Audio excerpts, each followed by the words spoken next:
thanking Kevin McGovern of Perfect Motion Sports Therapy and our producer at Huge, Ryan Gagne Frutis. So, fun show today. We got a little bit of a hodgepodge. I was talking to Kevin, but we got a lot we want to talk about.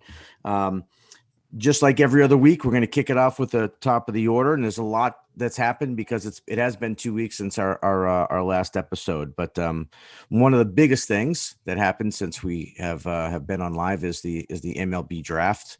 And I didn't get drafted again. I know, it's an outrage. It's an outrage. You should write a letter. You should write a letter to your senator. Bullshit. Kevin didn't get drafted again. Our program did have someone drafted, so Jackson Lynn. So congratulations to him. Congratulations to you guys. That's a big feat. It's really cool, very cool. So it'll be interesting to see what's going to happen. You know, there's a very good chance he still goes to college, which may be the better move. We'll see. We'll see what happens. Now, when that happens, how long do the Astros have his rights for, or does he go back in the draft again, 2022?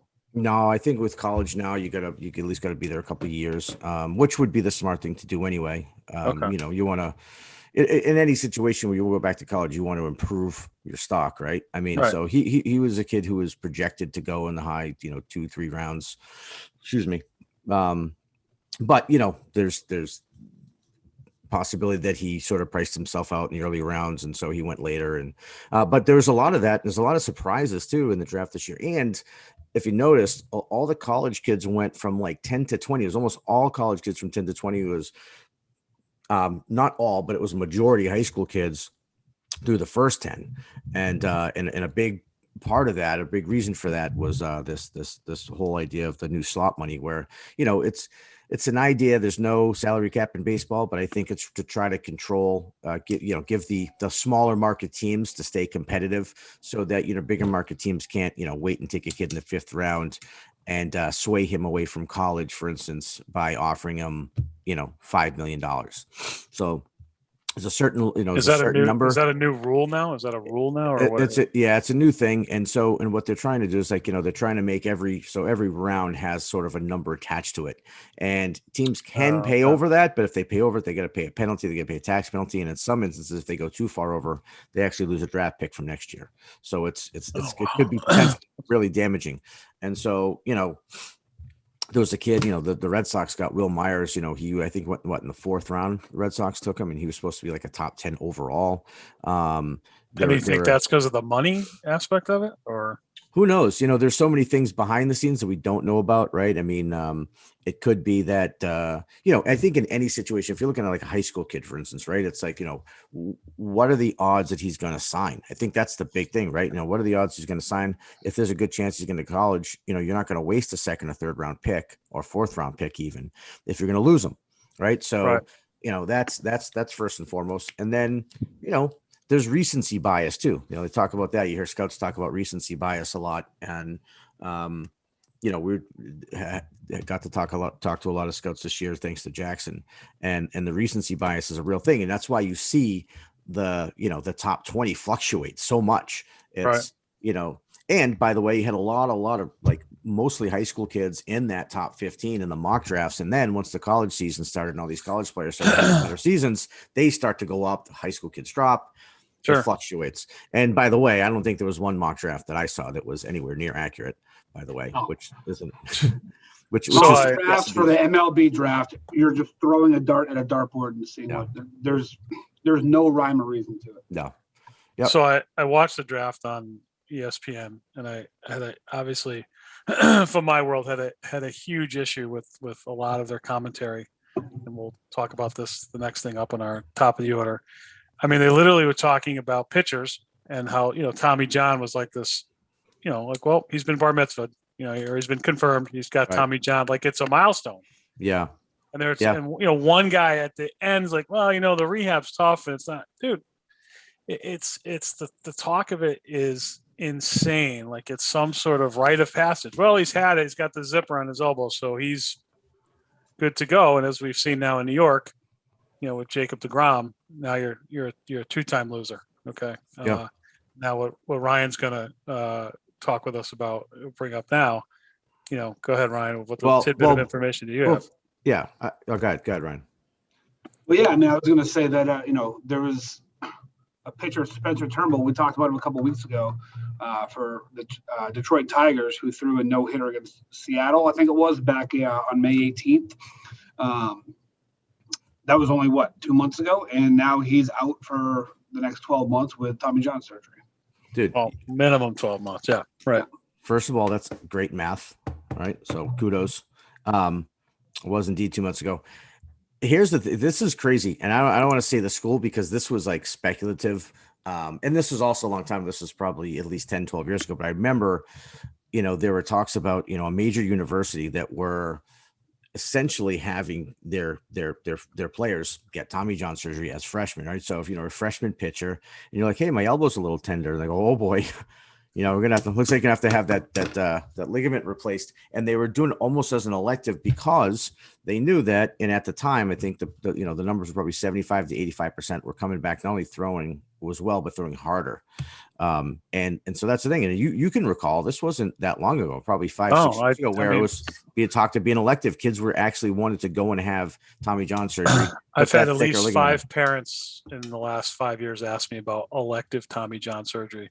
Yeah, I open my office and I show them the parking lot because that's where they belong.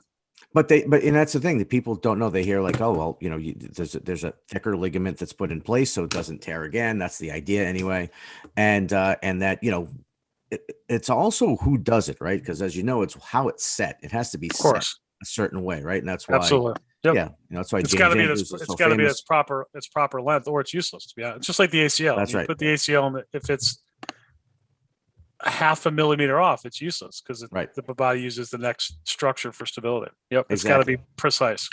Yep. I mean, they've got essential laser machines that guide that, but still, I mean, there is an expertise to doing it. It's not a fly-by-night surgery that everyone could do for sure.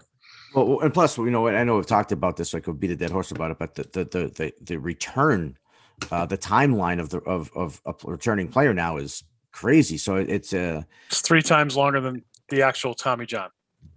Mind blowing, right? And by the way, people, Tommy John, actual baseball player, had the first Tommy John surgery 1 year in 1974. Half of our audience wasn't alive in 1974. Yeah, I wasn't. Right. I was alive in 1974. So what's that? You were? I was. Yeah. Wow. A couple years. Yeah. You're old. 70, 71, man. I am 50 now. Yeah. Yeah. Turn the page. Yeah. Yeah. Good Lord. You don't look a day over 56. I got the the AARP card in the mail. Oh, that's right. You told me about that. That's and amazing. The doctor. Yeah. When you get 50, you may get if you've got kids, you may get a cake. You might not. Probably. You're going to get your AARP card, and your doctor's going to call you looking to stick things in areas that shouldn't, to look for things that really, and your colonoscopy, and he's still hounding me. So yeah, that's your 50th birthday present gift, those 2 items. So yeah, that's what you got to look forward to. Hey, be grateful. It's the thought that counts. Yeah, exactly. Exactly. Right. So one more item, one more topic, one more item, top of the order, and you know what? I'm going to be flat honest. I don't have much to say other than I watched. I think it was their second game yesterday. As USA softball just started, the Olympics began, and I've become a huge fan of watching softball on TV, college softball, Olympic softball. It's just, in fact, they even mentioned it during the broadcast about for baseball and Major League Baseball, take note of the pace of game. I mean, everything's so much faster. It's not just the game itself is faster, but I hear they're making a video game faster. I hear they're making a softball video game. That's the rumor. Yeah, I'd get that. That'd be home run derby with softball. It'd be kind of neat. Yeah, I mean, it's first of all, no lead's ever safe in college softball, right? I mean, offenses can explode, but the game is just so fast. And I got to see it. Obviously, we have a softball element now to our program. We have the Renegades, and it's I actually enjoy it a lot. It's a whole different ball of wax, coaching girls versus boys. But yeah, the game is just a lot faster. And then so you had Monica Abbott throwing yesterday, so she's a lefty.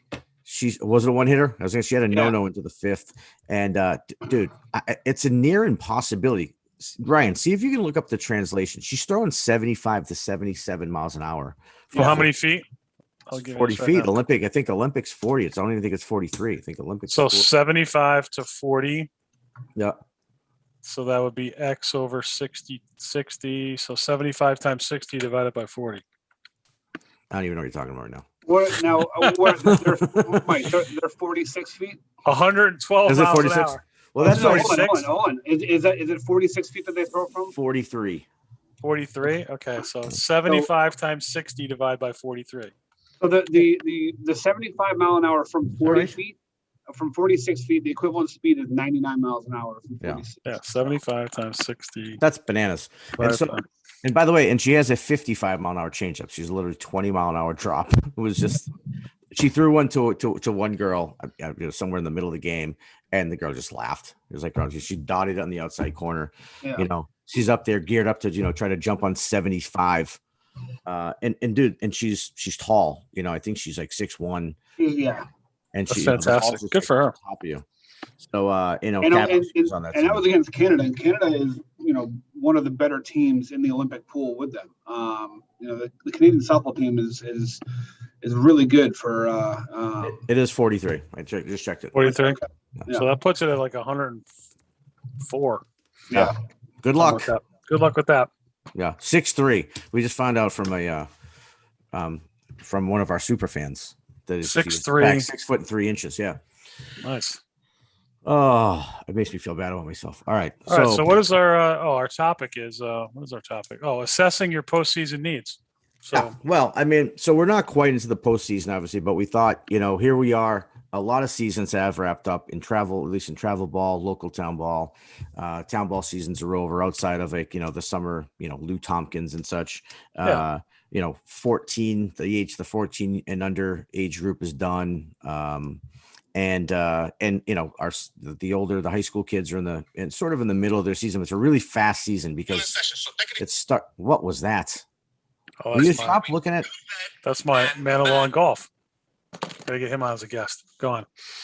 Good Lord. I know the ADD gets in there. Oh my God. I know. What are you gonna do? I know golf doesn't a sport. What was I even talking about at this point? What was I talking about? You were talking about. He doesn't even know. The end of travel ball season. Right. Okay. We want to know how our parents want to know that our kid get better. All right. 17U and 18U seasons, right? 16 and up, right? So basically the high school kids.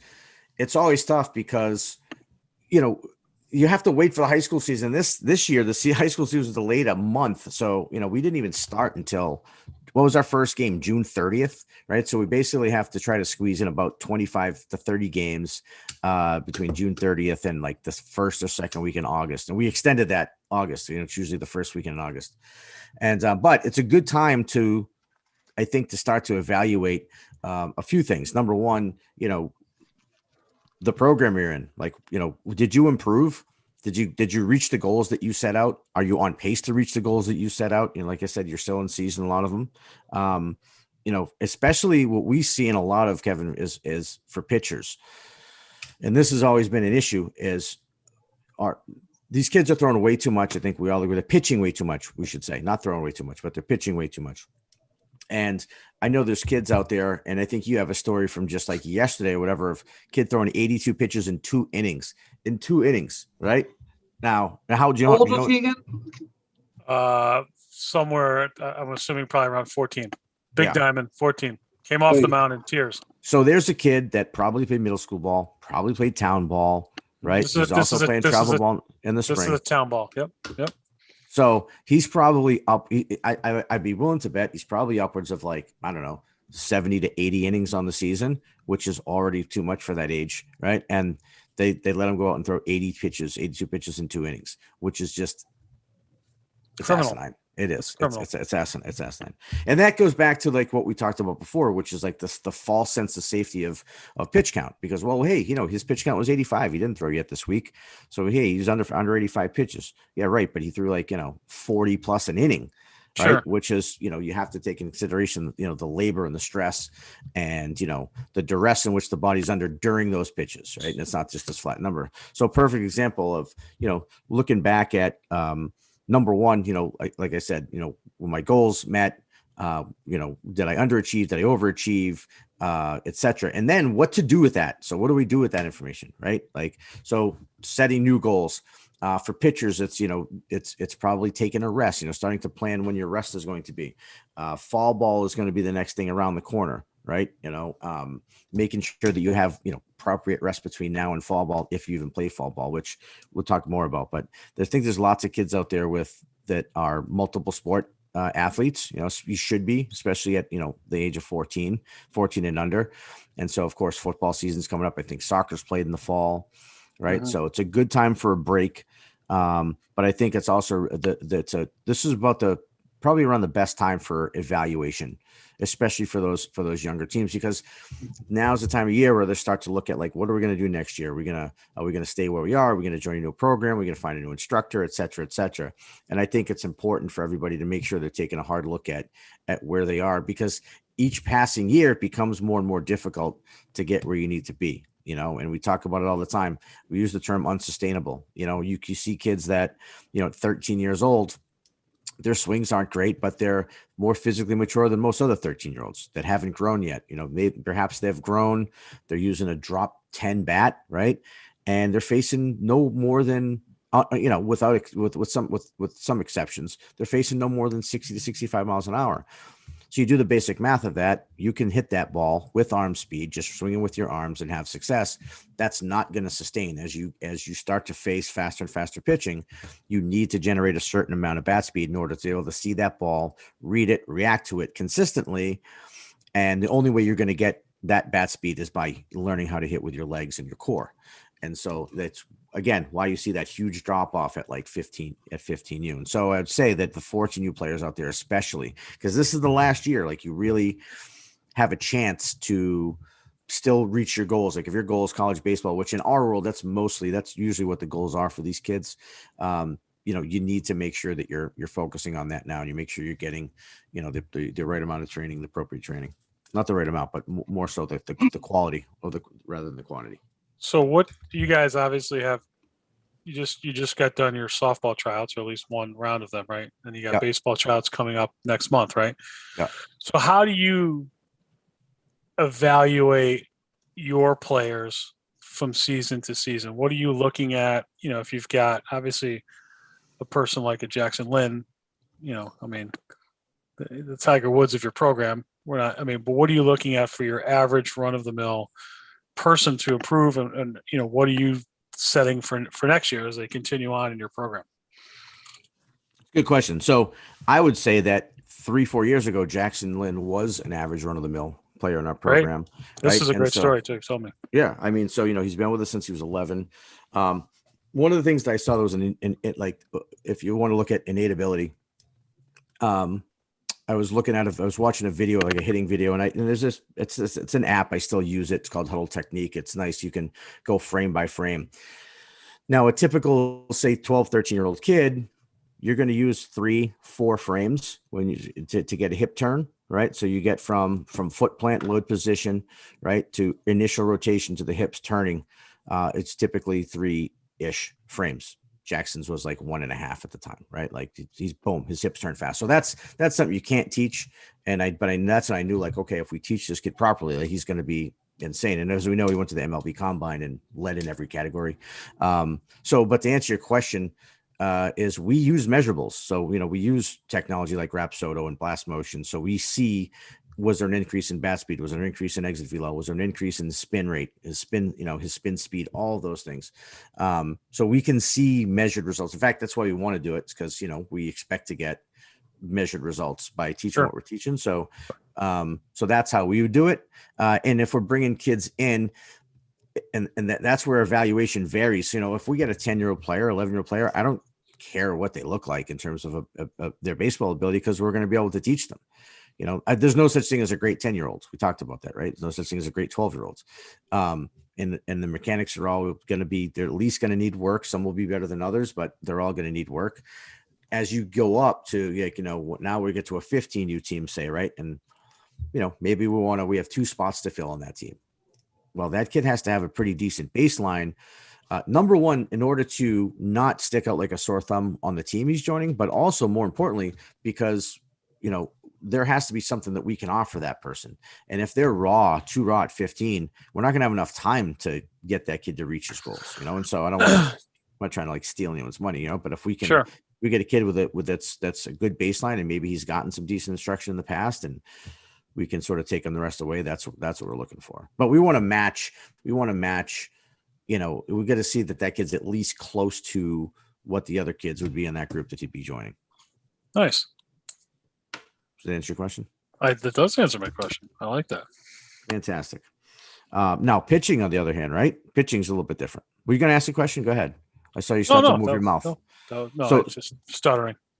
So arms is like, now this is the thing, where I know you'd have a lot to say, right? So arms are whole different story, because I don't think I've ever had a kid come in, walk in my facility with like a good arm path, ever, right? I mean, there's all variants, like a whole variety of incorrect motions, or it could be their sequence, but typically just the arm path alone, like being too long, being almost too short, elbow too low, right? Arm lag, whatever it might be. But I don't think I've ever, and Ryan, you can step in. I mean, you've been with us pretty much the whole time. I don't think I've ever had it come with proper arm path. And that's harder. You take a kid that's 15, 16 years old and try to teach them how to throw a different way. It can be done, but that's really hard. That's really hard to do. That's why we like getting the kids, in at 10, 11 years old, because they have fewer years of bad habits already instilled in them, right?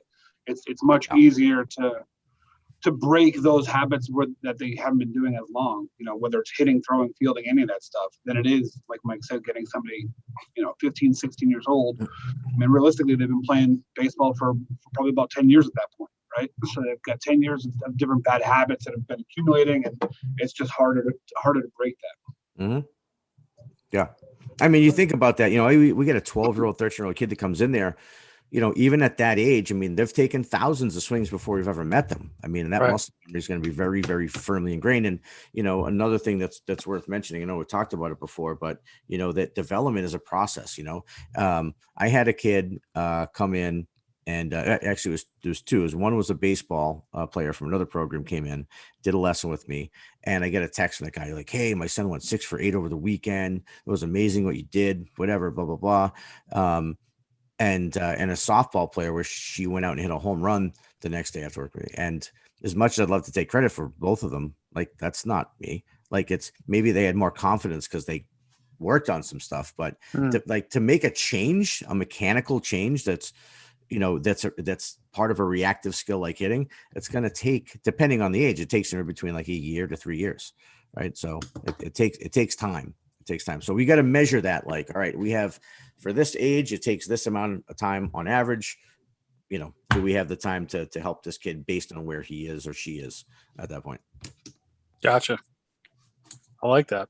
So, from my standpoint, looking at, players in the off season, I again go back to the basics of movement. Most of these kids that have come through, my office and my career are missing the first initial building blocks of movement, glutes, hamstrings, back extensors, hip flexors, balance, and I always say that you've got to work in the parking garage, you've heard me say, before you get into the penthouse. And, playing a sport is a penthouse activity. We're reaction time, we're moving. And, I think in the off season, you've got to get back to the basics. You've got to start as part of your cool down or rest period to get back to doing basic core related movements, making sure that everything is in check, everything is moving from a proper kinesiological sequence, and then build from there. So many people have come through my practice. Yeah, I can, and you've seen it, Mike and Ryan, you've seen it. Oh, I can squat 400 pounds. Okay, can you just show me your squat? And I push them over with one finger, because they can squat 400 pounds, not correctly.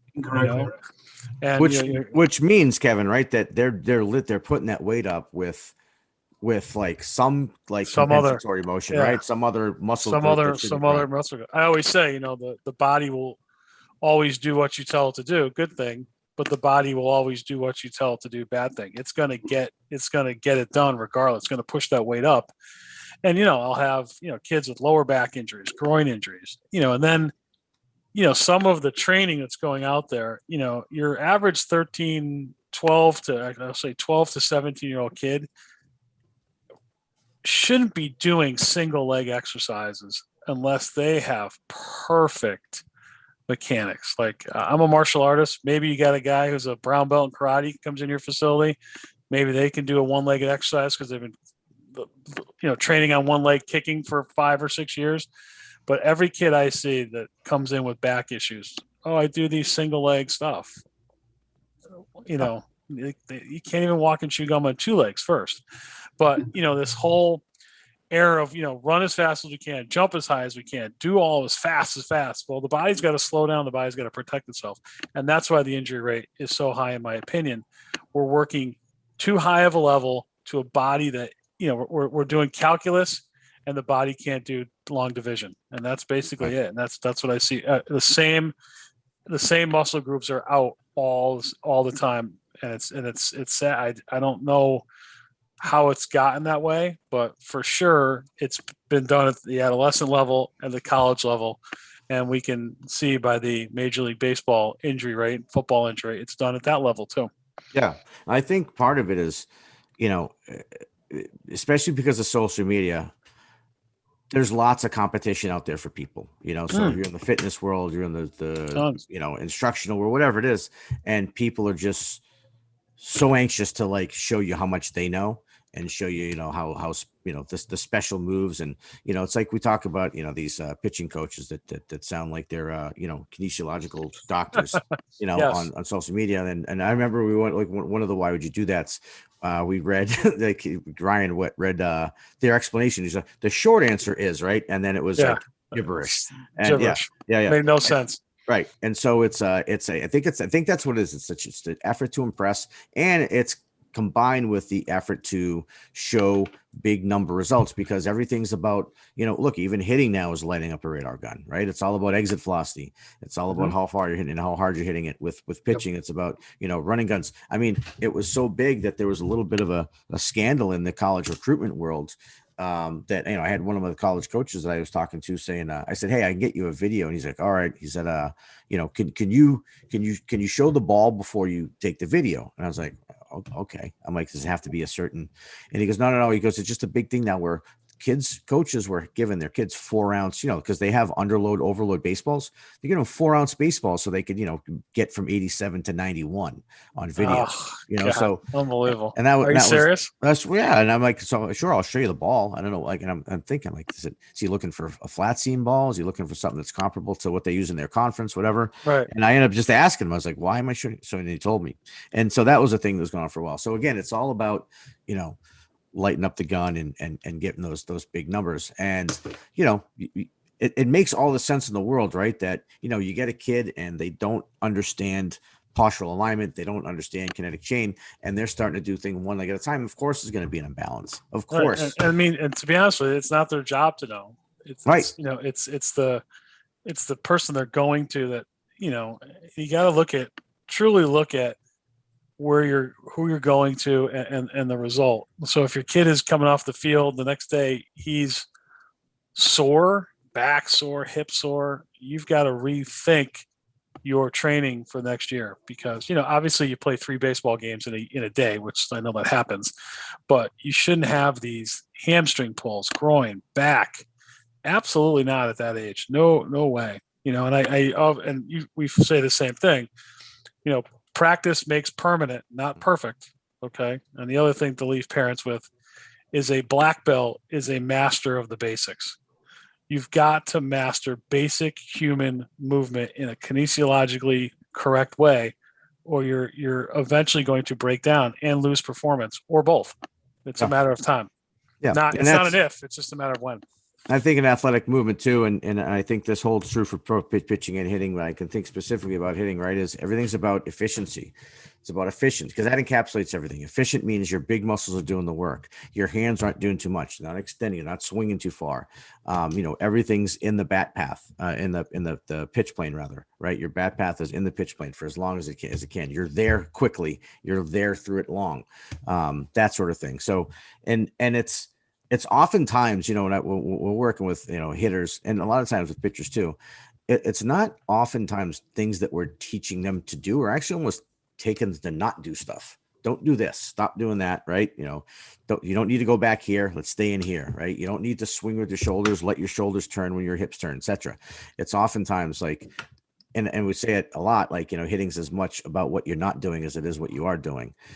Because it's almost always added motion. And I thought about it. I'm like, one day, and I had this kid that he's still in our program now. He's become a very good hitter. And but when I first met him, he had like all sorts of motions, like his foot would land and his front foot would open, his front hip was open, his back foot would turn, all like segmented. I was thinking, I said to him, I go, could you imagine if that was the way to do it? I was like, it would take me 19 years to teach somebody how to how to swing a bat. Crazy. But yeah, so I think that's really important. And one thing I would add too, especially as a young player, as a young pitcher, making sure that, again, because everything's about, and especially the better players, because they're going to be recruited to play in all sorts of teams. You got to make sure that you're resting. That's really important. You got to make sure you're resting. And we had 13-year-old kids this year, having like 9 games in 5 days between all the teams they're playing. Yeah, I told one of my 13 new players who will be a rising 14 next year. He was in here yesterday doing PT. I'm sure he and or his mom will listen to this, but he was told to kind of take it easy for a few weeks. He had a little bit of an arm injury. Was told to kind of shut it down, and he was still going to go play in his game to go hit. And I said, dude, don't play. Just walk away. And this kid, I love this kid to death. He's a great kid. Baseball is his life. Loves it more than anything in the world. I know you're talking about. And yeah. I've never known anyone love baseball more than this kid, ever. Nobody on earth. And like, I knew he was getting mad at me yesterday when I was telling him and his mom, like, you can't. No, don't play. Don't do this. You need to listen. You're 13 years old. If you want to play baseball for a long time, you need to stop playing right now for a short time. And I know he didn't really, again, like what I had to say, but I told him, I said, sometimes the people that care about you and want you to succeed are going to tell you a hard truth that you need to kind of sit back and listen to. And I know it would kill him to not play baseball for even just a week or two, right? But it's something that needs to be done. You got to take a step back at certain times and listen to your body. Absolutely. Well said. Yep. Right. It's hard, by the way. It's hard to get kids to do that. It really is hard, especially a kid like him who's just, like I said, loves the game. When he's not playing, he's down at the fields, pretending to play a game, Yep. He would live here. If we, like, above our office right here, if we built an apartment above here, he would live here in a heartbeat. Nice. No question. All right. So we got our tip of the week coming up, right? Yeah. This is I'm going to interject, but you're going to kick this off. All right. You and your orange shirt. You like my orange shirt? Ping, by the way, golf shirt. I can't wear orange. Clashes with my head. Well, that's true. Really does. We're like a traffic light or something like that. Yeah, it's an aggressive move. Yeah. So, I want to kind of go over, if you can see me in camera here, this is Supination, carry soup, palm up, we drop a bowler, I can catch it. My body is strong in this position. Now, if we watch my shoulders, when I turn over to Pronation, okay, you're going to see that my shoulders shrugged automatically. And Pronation is pretty much, from a pitching standpoint, an athletic killer to start. Okay, we don't want to be in a pronation. We're going to shrug and be in this position. So just a tip, okay, a lot of people get into the ball, into the glove, the old Andy Pettit peering over his glove with the ball in a pronation position. When that ball comes out of the glove, I am now in a position that if I was in the UFC, I'd probably have to submit myself, okay? But I cannot throw from this position. I have to somehow unwind my arm to get into a supinated position. So as I'm turning my body, which is going to cause arm lag. So why not just start with the ball in supination? I take it out of my glove, and now I'm in position to throw the baseball without having to unhinge my shoulder and my arm. That's what I teach all of my players. And you actually, I would think, hide the ball more, because as you take it out, it's here and you're unraveling it. Come here, you can keep it inside your body more, not having a shrug, not being pronation, which is a killer, and a lot safer on the arm. Is there anything, Kevin, that would benefit? Because, I wonder, and I've seen this, this is something actually, Mike Marshall, before he, sort of went off the deep end, he used Yeah, to through the discuss a throwing lot. pies, right? Right, Like throwing a pies, pie. which I Yep, love that, right? And I and do. again, it's that range of motion where you're right. You can go all the way here with your palm Yep, facing forward, your palm yep. facing back. That's about as And that's literally they call. I mean, it's the anatomical position that I'm up tall, my palm up, so that I can have full range. With right. with pronation, you just don't. You can't.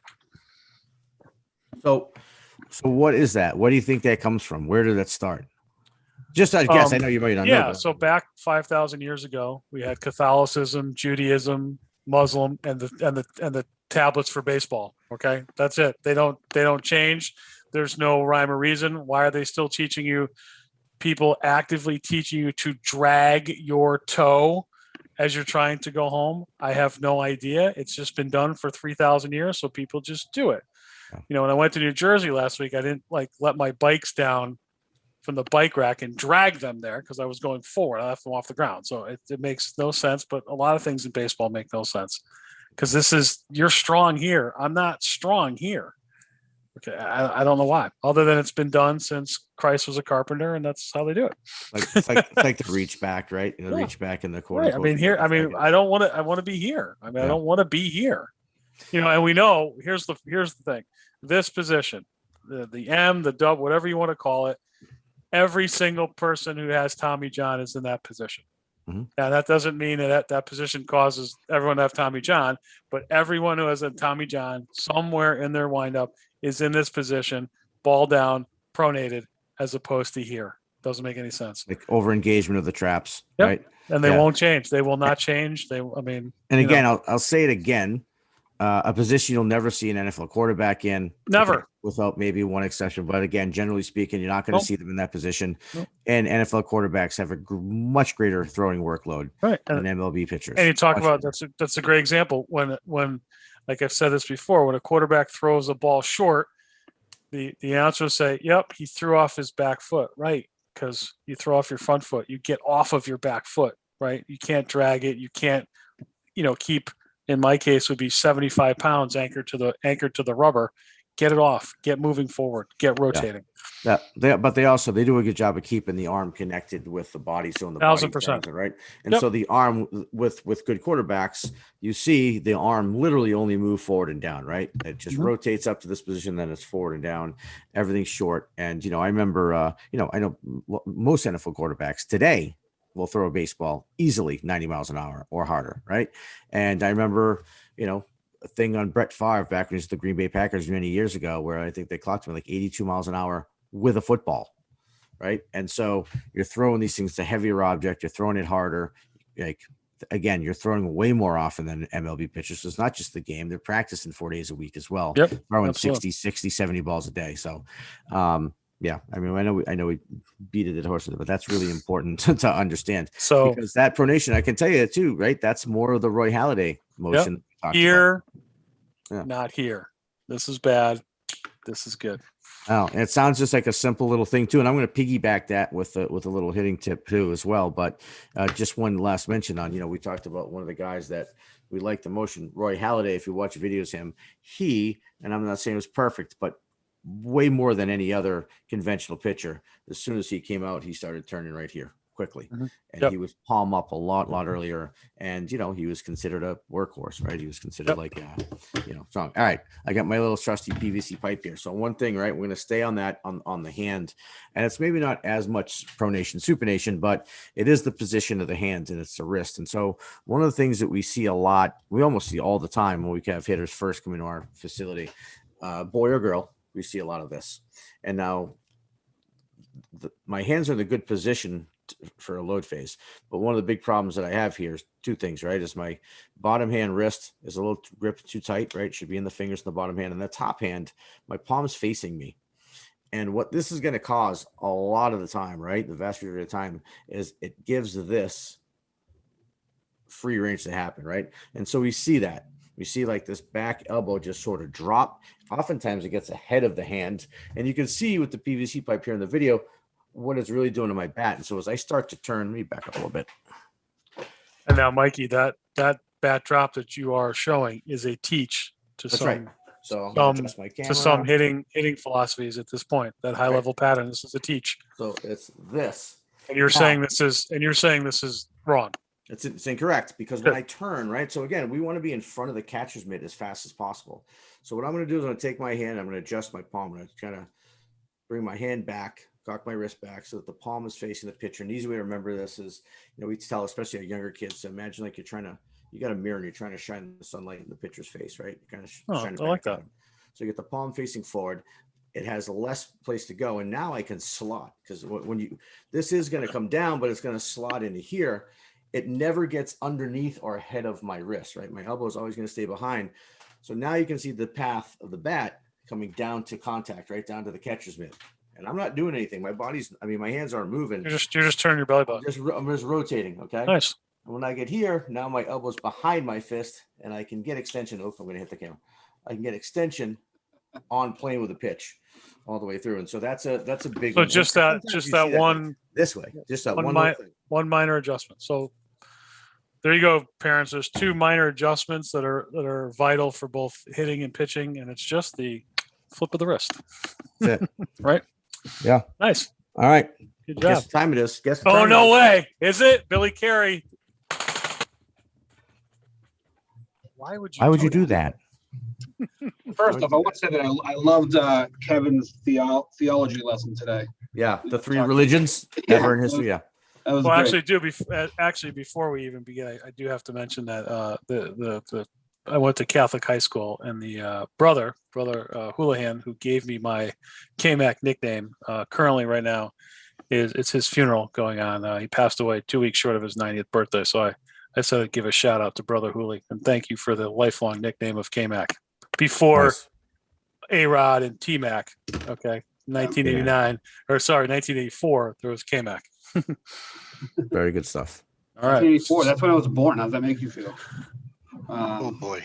Means I need a colonoscopy. All right, what do we got? I want to make funny real quick because for the people that were tuning into that segment when you were first demonstrating your pronation thing, if there was no audio on, it looked like you were about to start doing the Macarena right there. Which I am very good at the Macarena. Yes. I'm not surprised. It looks like you've got it down pat. All right, so I'm going to share my screen here. Give me and one just so we know, the ball that I was using was the 1998 World Series baseball. Who won the World Series in 1998? Oh, You have to go back that far, do you? no, we have to go They had baseball back in the 90s. Wow. All right. So this is all right. So typically nice.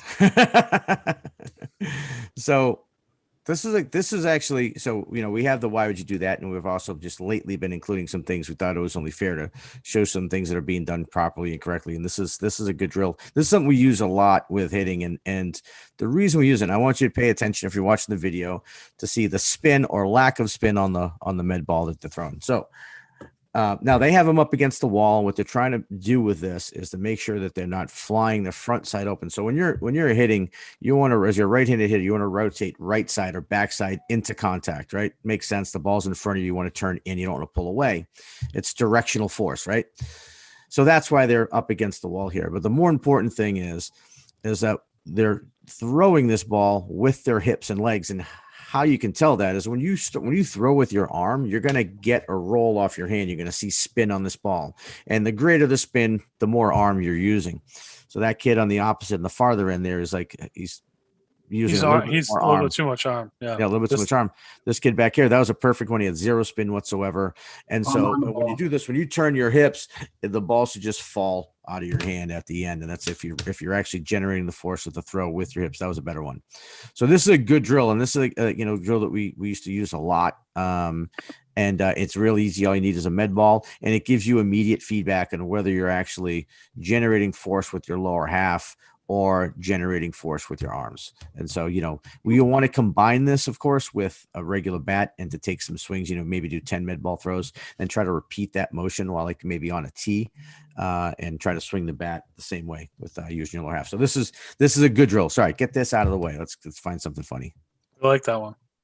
Well, so now we'll go to an interesting drill here. Whoop, here we go. Let's start this over. I was saving the funniest one for last, I guess. Okay. Yeah, the funny one's gonna go at the end. Okay. All right. So again, do you want me to jump in here? So again, and this is when I'm not going to lie. Out of the three of us, I was opposed to even using this video. I'll tell you why. Because, or why would you do that segment? It's based on the intent of the drill. There's like the intent is silly and useless and pointless. Then we want to point that out. The intent here is not bad. Now, and I noticed that if you watch this hitter, you watch his left shoulder. He's a right hander. Watch his front shoulder. You know, see it come up. That was better. That one was better. We'll see it play again. You'll see on most of his motions here. And this is why I believe, I don't know this instructor, I don't know this kid, but I believe this is why they're doing this. You'll often see his front shoulder. There we go. Front shoulder pull right up. Okay. So now one of the most common flaws in hitting is you see that front shoulder lift up and out early. And again, we just talked about you want backside rotation in. Now, what they're trying to accomplish here is he's trying to make sure that this kid is turning from back to front and that he's continuing, he's committing to his rotation. And so that's why you want to continue that step forward. Okay. Now, I would typically only do this. There's a lot of things we could point out that are not correct, right? His posture is not great. His knees are too far forward. His butt's not back enough. His chest isn't up enough, those sort of things. But again, back to the intent of the drill. This is oftentimes good if kids pull off the ball and they specifically have a hard time hitting a pitch on the outer half or outer third. You could bind this with a tee and, have them perform this motion, but have them do it with a bat, have them put the ball in the outer half of the plate and back towards the midsection of their body, like in between, sort of split them right down the middle and have them drive that ball to right field and continue with that step forward so they get that internal feel. So that's what I see from that. Kevin, if you want to jump in, I know you guys liked it, but I don't think there's anything wrong with the drill. Yeah, itself. I mean, I think it's hard to determine the actual purpose of the drill. I mean, there's an old, I have to go back to the sport of golf. I know I don't think it's a sport, but there's an old Gary Player drill where he's teaching you to get your body through the ball and walk after it. I think that this is some sort of hybrid that he is, I'm thinking, getting him to rotate his hips. But if you look at his belly button doesn't even get square to the pitcher. So part of it is his posture, though. I mean, you're going to have a hard time turning your midsection with your knees that far forward, right? So I think he's glute loaded. He's got to get that belly button over to that net to his left. I mean, that's got to be, or I would say the left of the third base coaching box to really get. But he's way too quad heavy to do that. Correct, 100%. Yeah. Right? So his knees. Here, yep. Knees over his toes. Is working on weight shift and balance. 100% attention to the lower half follow. Blah blah blah. Yeah. So he's trying to do it. He's not accomplishing it with this drill. Now this drill could be used, but the commands have got to be significantly different than what he's giving. But you hear what he just said? That's the same thing in here in any video. Weight shift and balance. Right. Okay. How generic? Like, how? How many views does this have, Ryan? Only 233, but it's only been posted for less than a day. Okay. All right. So what weight shift and what balance? Right. He's into the outside of his front foot. Watch his left foot. There it goes. It rolls right over. Yep. So he's got no front side stability. He's got no postural alignment. Like his hips aren't back. His butt's not down. He's got, you call it lordosis. I would just say chest out, right? Chin up. So that's all gibberish, right? Again, gibberish. So Mike sometimes really doesn't like this one. All right. Well, no, it's like I and that's like now I'm ripping it apart, but I just think I don't hate the drill itself. If you're trying to keep the front side in and get like a lot of kids, I'll tell you, a lot of hitters will turn their upper body, they'll pull their front side out, they'll rotate from front to back. Their back leg and foot will barely move and their hips won't turn. If this is because we haven't seen him hit, if that's what he's doing off the tee, or if he's hitting like that, then this isn't the worst drill. But he's got to fix his posture first. So definitely the intent, you can't move. Intent and the commands are no good here. Right, and it's sequential motion. All right, let's move on to the next one. All right, the next one. I'm done with this. The next one is, viewer beware, because I have no idea what this is. it might be my favorite video of all time. Let's see. There we go. Fiesta. You can't see me.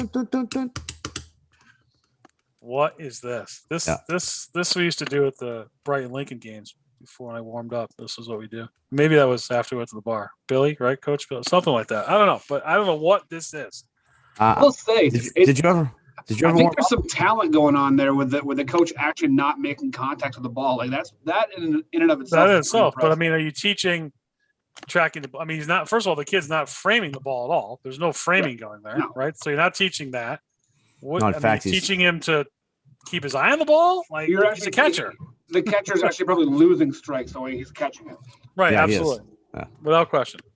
Yeah. Hasn't framed one ball. So again, and here's the thing. Look, there's some probably some. Now, how many views does this have? In the last week, it's been posted 7 days ago. It has 879 views. So Good you Lord. figure at least That's 800 just on- people think That's this is a just good on drill. This one. Yeah, Yeah. that was just exactly.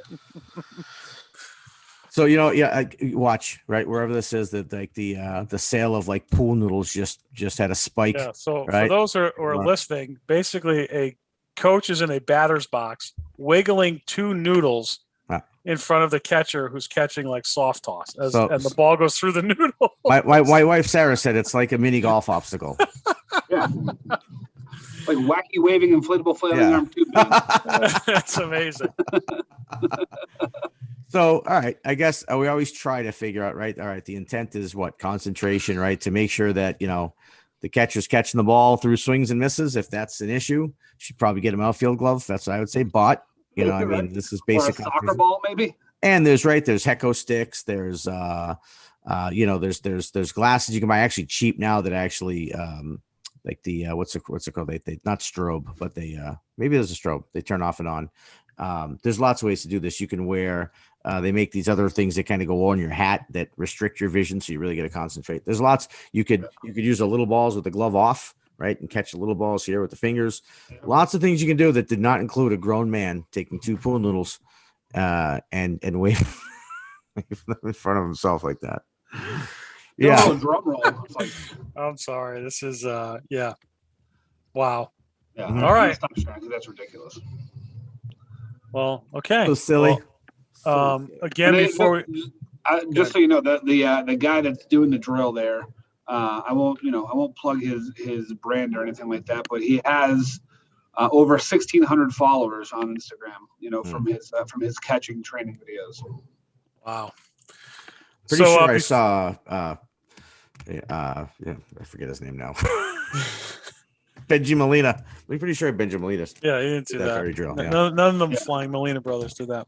Right. So before we stop, I just want to make sure that people know how to get to us. We have a website, proveitlive.com. You can get on there. You can subscribe to our podcast. You can hook up to see us live and follow us while we're doing the show on YouTube. And we are here each and every week on or about 11:30-ish, depending on. Take it too. you As know. long as the producer doesn't get pulled over on his way in. Right. And you can reach us at email questions to the show at info@proveitlive.com. And thanks for my former teammate and coach, Bill Carey, for coming on. today. Yeah. Thanks, Billy. Thanks, Coach. Thanks, Coach. Hey, no, actually, you know what? All joking aside, this was a lot of fun. Man, if I had known this, Mike, it would have been me pitching Game 7 against Somerville and beating them instead of somebody else. So, Yeah. Repeat. no, actually, I did learn a lot. Not that I have a wealth of knowledge, but no, that was a really good thing. And Ryan, who'd you play ball for? You look super familiar. I did play in a few of the Boston